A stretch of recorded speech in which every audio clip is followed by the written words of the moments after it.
All right, welcome into the show. This is Philadelphia 76ers Now by Chat Sports. I'm Chase Sr. Thanks for choosing us and making us a part of your day. And coming up, how the Sixers this offseason can build a roster to dethrone the Boston Celtics. And it makes me sick in saying this, but as we all know by now, the Celtics are the 2023-2024 NBA champions, and they will return next year with an absolutely loaded roster after they just raised up banner number 18. Now you look ahead for Philadelphia. The Sixers have the cap space and the assets to shake up the team, to really make their imprint on the NBA, and to take down a Celtics team that has owned Philadelphia going all the way back to the 1980s, because Philadelphia has not beaten the Celtics in a playoff series since the 1980s. So we're going to take a look and break down 6 moves that Philadelphia must make in order to dethrone Boston. And this is just wild, and it speaks to the incompetence of the Sixers organization over the last decade or so.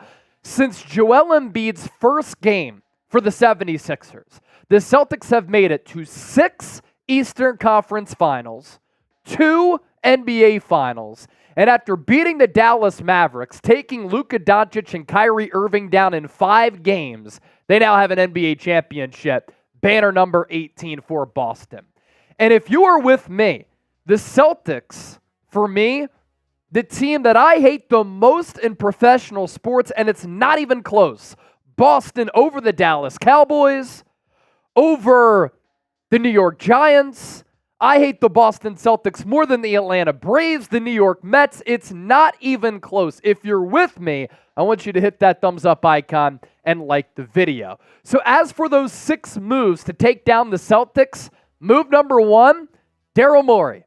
Get on the phone, call up the Brooklyn Nets, and trade for Mikal Bridges. Our Bridges trade idea. The 76ers get Bridges, you bring him back home. You already have missed in not taking Jason Tatum, as well as Jaylen Brown. You finally hit on Bridges, and then you traded him away for Zaire Smith. It's time to right your wrongs. Bring him back. You also get Dorian Finney-Smith, and then the Nets receive Paul Reed, Ricky Council, and at this point, you might have to overpay. But I'm trying to chase down the Celtics. You give up first-round picks in 2024 and 2026, and in 2028 via the Clippers, and then in 2030 as well. I get it, Chip.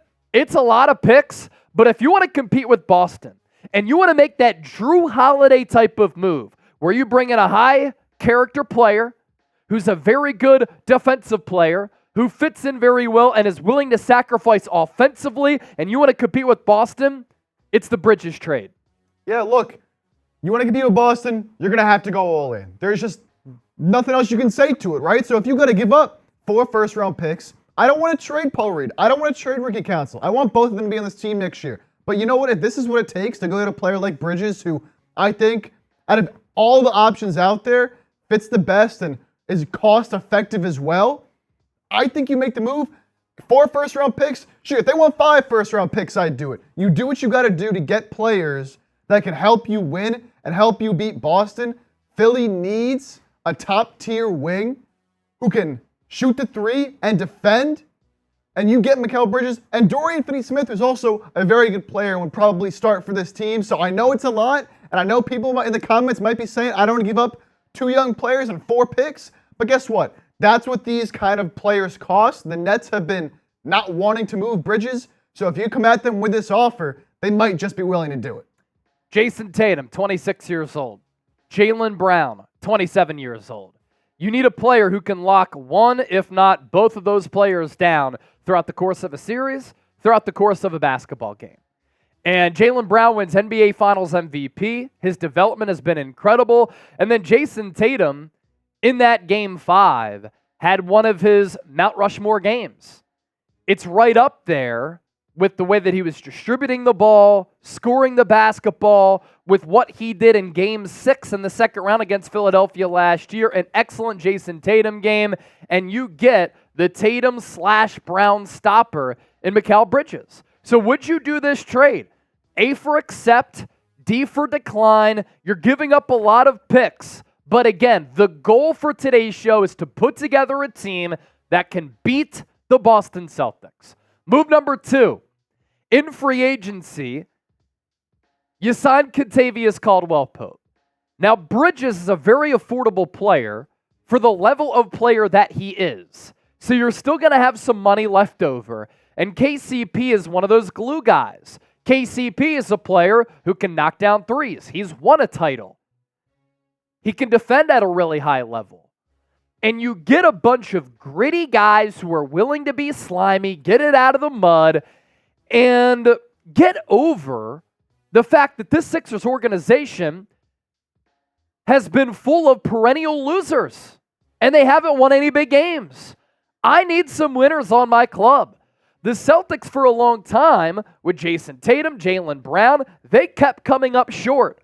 They make the move for Holiday. They trade for Kristaps Porzingis. They keep Jaylen Brown and Jason Tatum together. Another year of growth for them, and now they're scary looking ahead because now they got that one title. The monkey's off their back. They know what it takes, and they become a dangerous team. You need to match their mental toughness, and you can do that with Bridges. You can do that with KCP. The contract that we're giving out, 3 years, $51 million. And it might sound like a lot, but again, this is a player who fits what you want to do really, really well.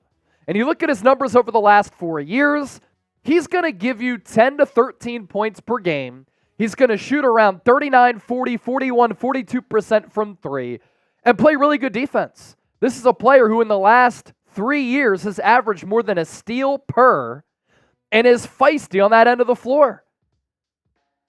Moves to beat Boston as the third installment of today's show. You re-sign your own guys. You have a lot of cap space, not as much after giving a bag to Bridges, inheriting that contract, of course, and paying KCP. And you also want to keep this nucleus together. Joel Embiid, Nick Nurse, Daryl Morey, they talked about having continuity. The Celtics, outside of Jrue Holiday and Kristaps Porzingis, returned a lot of players who have played a lot of basketball together. For Philadelphia, it's a different team every single year. So obviously, you're going to give Tyrese Maxey his new deal, 5 years, $205.9 million. He's earned that. A great developmental story for Philadelphia. That is something worth celebrating. Nick Batum, convince him to keep playing because we saw last year he could still play at a very high level in this league. 2 years, 9 with the player option. And then Campaign, a backup ball handler who can also play off ball, who is not scared. Again, we're going to lose to Anthony Melton. I need some dogs because the Sixers have not had that dog mentality, and they keep coming up short mentally against the Celtics organization that continues to own them. They're two of the best brands in basketball, two of the most historic organizations in NBA history. You can't write the history of the NBA without Philadelphia and without Boston. But I'm tired of being the redheaded stepchild. I'm tired of being the little brother, Chip. And this is when you have to be bold when the opportunity is there. Yep, so far, we trade for Bridges, also get Dorian Finney-Smith, two guys that I think can start for this team in the playoffs. You bring in KCP, another guy I think can start next to Maxey in the backcourt in the playoffs. Yep. You make those moves first, right? And that's going to take up a large majority of the cap space you have left. Not all of it, but most of it. And then at that point, you got to bring back some guys, but the point I wanted to make here was you can't bring back everybody. I know people are going to be like, where's Oubre? You know, Buddy Hield, DeAnthony Melton, Kyle Lowry. Look, Kelly Oubre doesn't seem like he's going to be back. The Sixers don't have his bird rights, which means the Sixers can't go over the cap, over the salary cap to bring him back, so they'd have to re-sign him with their remaining cap space. They won't have enough to do that, especially if they make these moves. They won't have enough. Yeah. So he'll be gone. Buddy Hield, kind of the same thing. Not sure how much money he'll be getting, but look, the Sixers really won't have much money left after making these moves and then a couple more after this as well. So Hield gone. Melton, I think the writing's on the wall there, especially with his back injury. Kyle Lowry could bring him back for a minimum. I chose to bring back Campaign rather than Kyle Lowry, but you know, if you want to bring Lowry back on a minimum, you could do that as well. There's some rumors the Clippers are interested. We'll see what happens there. But so it's Maxey, obviously, Batum, Campaign. Those three guys are the three guys I would bring back in this scenario again, where you're spending a lot of your money already, bringing in the salaries of Bridges, who's about 23 million. Dorian Finney-Smith is about 15. And then Kentavious Caldwell-Pope is about 17. Again, that's going to put you right up against that salary cap threshold, so you won't be able to bring back someone like Kelly Oubre. Make sure you subscribe to the channel. I believe that our coverage this offseason, ever since the buzzer sounded, Game 6 against the Knicks, has been phenomenal, and the views certainly back that up. Chip and I took a look at the numbers year over year. We really appreciate your support and everything that you do for us, and continue to support us, and we'll continue to give you great content. Hit that sub button. As you can see here, we're approaching 16,000 subscribers. How quickly can we get to that milestone? It didn't take me long to buy the Sixers hat, and these are the official NBA draft hats. This is the Philadelphia version here. We'll see if the Sixers stand pat at 16th overall to add a player to this roster. Get yours today. They're available flat brim and dad hat style at chatsports.com/76ers draft hats. We'll put that link down below in the show notes, and it's attached to the pinned comment of today's show. At number 4, use the mid-level exception that the Sixers have at their disposal on Gary Trent Jr. This is a player who Nick Nurse is familiar with. I think he adds a lot of athleticism to your rotation. You can use him as a starter. You can bring him in off the bench. This is kind of like having that athletic wing, which we celebrated when the Sixers brought in Kelly Oubre, and we saw him really have a career year. Now, a lot of you are probably asking yourselves, Chase, Chip, what is the mid-level exception? It is a salary cap exception that allows teams over the salary cap to sign a player. This year's MLE is worth $12.9 million. So with Gary Trent Jr., he might be able to fetch more than this out on the open market, but you come play for Nick Nurse alongside Tyrese Maxey, Joel Embiid, Mikal Bridges. Do you want the opportunity to chase down the Boston Celtics and take down Boston to avoid and keep them from getting banner number 19? So a 3-year, $38.7 million deal for Gary Trent. And what I like about him as well, he doesn't have any fear. Gary Trent Jr. is a very confident player. And this is a player who you can rely on to be available, to put up good production, who can defend, shoot, score kind of at all three levels, and is a feisty, tenacious defender. About a steal and a half or more, maybe a little bit less over the last 4 years between Portland and Toronto. Gary Trent Jr. is a player who I think would fit very well on this team. And then you have to be able to find a quality backup center to Joel Embiid. A player who can back up Embiid, who can come in for Embiid if Embiid is getting rest, or, God forbid, hopefully next year is the year in which Embiid stays healthy. If Embiid does get hurt, Andre Drummond is a type of player who we've seen him work out in Philadelphia, probably the best backup center that Embiid has had throughout his career, which is kind of sad to say. But Andre Drummond can protect the rim. He can defend. He's a great rebounder, runs the floor pretty well, and gives the Sixers energetic minutes. And this is a player who, when Embiid is out, the plus-minus falls off a cliff. Now, that speaks to the greatness of Joel Embiid. But with Andre Drummond, it's not going to be as great of a discrepancy. Now, what we're talking about here, we're not talking to you, Bay, like, hey, Bay. We're talking about using the Bay. What is the Bay? The biannual exception. Another salary cap exception here for teams over the cap. But it can only be used every other year. So the Sixers can use the biannual exception here.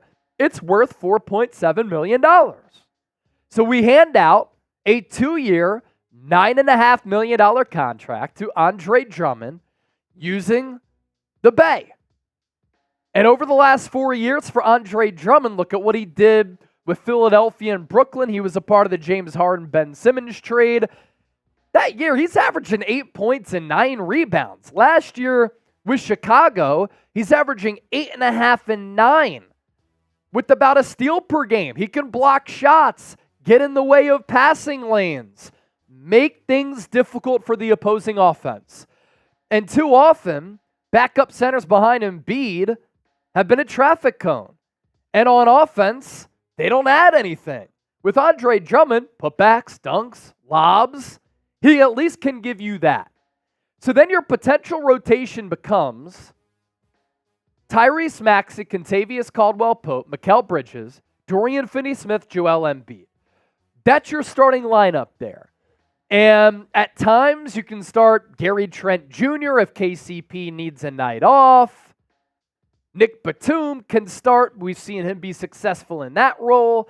But then your backups with a couple of spots to fill, Cam Payne, Gary Trent Jr., Nick Batum, Andre Drummond, and you trade away that 16th overall pick, right?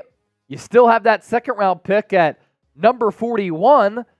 That is the making of a good team. And then finally, with those remaining roster spots that I just alluded to, you fill out the roster with some minimum deals.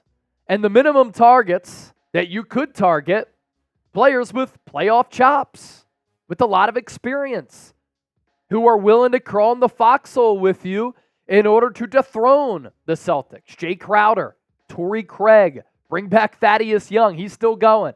Jeff Green, and Taurean Prince. These moves put Philadelphia right at that first apron. Josh Harris, you own the Commanders. You own the Devils. You own the Sixers. Sometimes you have talked a big game. But under your stewardship and under your watch, Philadelphia has been a perennial loser. They haven't made it past the second round since 2001. We know that you're rich. You're a multi-billionaire. If you weren't, you wouldn't have purchased the Washington Commanders. It's time to put your sack on the table, and I'm talking about your balls and your money sack, and make the necessary moves to make this Sixers team legit. And you got to be aggressive, you got to spend, and you got to go for it. So that's my message to Josh Harris, who up to this point has been a fraud. Daryl Morey, it's time to do your thing, man. You talk a big game too. Put up or shut up. And Joel Embiid, stay healthy. You have the two superstars. You have an elite coach. You have all this money. This is the offseason to make it happen. If not now, then when? Chip, could this roster compete for a title? Look, it's going to be tough. The Boston Celtics just went 16-3 in the NBA playoffs, 8-1 in the conference finals and NBA finals. They went 80-21 on the year when you combine regular season and playoffs. 80-21. And again, they're not going anywhere. Drew Holiday, Jason Tatum, Jaylen Brown, Derek White, Kristaps Porzingis, they're all going to be back next year. So you've got to put together a team that is better than what you had last year for sure, even prior to Embiid's injury. I think you have to upgrade on that. And a team that you're confident, when it gets down to it in the postseason, has dogs and guys that you trust in those closing moments and guys that aren't going to be afraid of the moment. Yep. And I think someone like Kentavious Caldwell-Pope, who won a championship with the Lakers in 2020, won a championship with the Nuggets last year. You get a Dorian Finney-Smith, who's your prototypical 3-and-D. I think Gary Trent Jr. is a great six-man type option for this team. Andre Drummond, big body center, fills that need you have there after trading Paul Reed in the Mikal Bridges deal. Look, you give up a lot of your assets, and this is kind of the team you're stuck with in a way moving forward because you give up a lot of your first-round picks, and you got to hope it works out. You better hope it works out. Yep. But with Bridges still being young, and this construction of the team, I think out of all the options you have this offseason, all the realistic ones, I think this is the best chance you have at formulating a roster that can compete with the Celtics. And no, look, no matter what, it's going to be tough because that roster is, again, so talented. But you have a chance this offseason to shake things up, make some big moves, and make a run. And I think if you make these 6 moves we talked about here today, you put yourself in the best position to do that. What say you? Could the 76ers beat Boston with these moves? I want to gauge where the fan base is at here because last night I was sick watching Jason Tatum, Jaylen Brown, Celtics fans raising the Larry O.B., Al Horford looking happy. Got to beat Boston. Gotta beat Boston. Y for yes, N for no. Join the conversation. Thanks for watching. Let us know what you thought about today's show, and we'll catch you tomorrow here on 76ers Now.